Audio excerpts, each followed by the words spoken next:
Sir,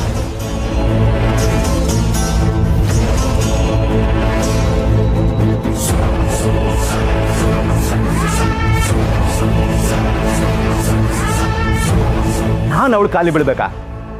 ಈ company boss ಅವಳು ಖಾಲಿ ಬಿಡ್ಬೇಕಾ? ಸಾಧ್ಯನೇ ಇಲ್ಲ ಡ್ಯಾಡ್. ನಾನು ಅವಳ ಹತ್ರ ಯಾಕೆ ಸಾರಿ ಕೇಳಲಿ? ಪರವಾಗಿಲ್ಲ ಸರ್, ಇದನ್ನೆಲ್ಲ ಇಲ್ಲಿಗೆ ಬಿಟ್ಬಿಡೋಣ. ದೊಡ್ಡದು ಮಾಡೋದು ಬೇಡ. ನೀನು ಸುಮ್ಮನಿರಮ್ಮ. ಕಾಲಿಗೆ ಬೀಳ್ತೀಯೋ ಇಲ್ವೋ ನೀನು?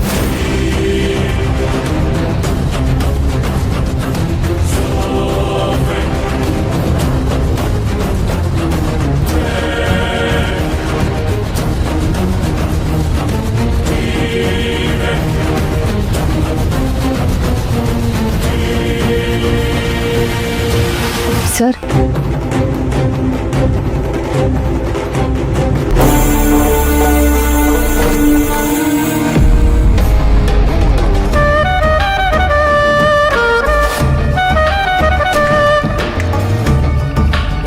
ಇನ್ನೊಂದು ಮಾತ್ರ ಸುಮ್ಮನೆ ಬಿಡಲ್ಲ.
ಗಣೇಶ, ನನ್ನ ಪರಿಸ್ಥಿತಿ ಹೇಗಿದೆ ಅಂತ ನಿನಗೆ ಚೆನ್ನಾಗಿ ಗೊತ್ತು.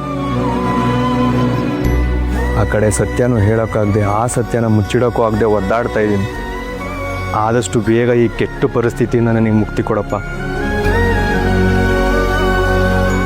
ನನಗೆ ಗೊತ್ತು ನಾನು ಮಾಡಿದ್ದು ಮಾಡ್ತಿರೋದು ಎಲ್ಲ ತಪ್ಪು ಅಂತ.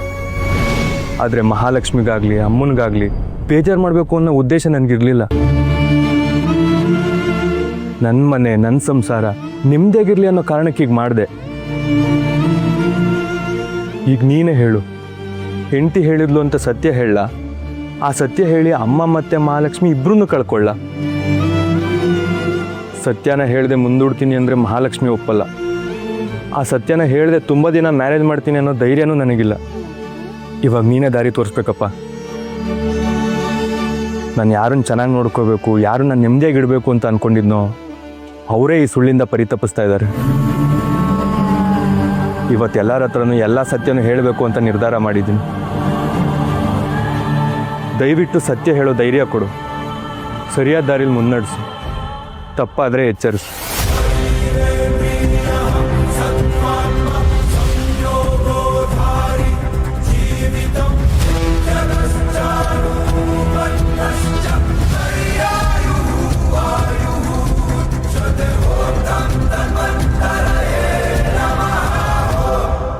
ಸತ್ಯದ ಅನಾವರಣ ನೆಮ್ಮದಿನ ಕೆಡಿಸುತ್ತೆ. ಸುಳ್ಳಿನ ಗೋಡೆ ಒಡಿತಾ ಇದ್ದಾಗೆ ಸಂಸಾರ ಛಿದ್ರ ಛಿದ್ರ ಆಗುತ್ತೆ. ಎಚ್ಚರಿಕೆ.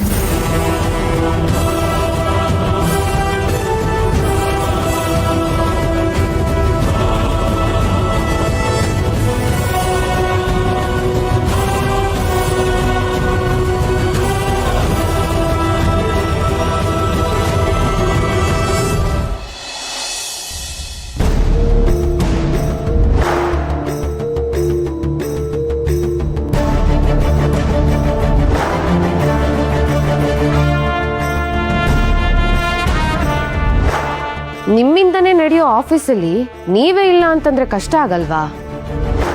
ಇದೇನಿದು ಹೊಸ ಬದಲಾವಣೆ? ಅದು ಅದಕ್ಕೆ ಸ್ವಲ್ಪ ತಲೆನೋವಿತ್ತು, ಅದಕ್ಕೆ ರೆಸ್ಟ್ ಮಾಡೋಣ ಅಂತ ಬೇಗ ಬಂದೆ.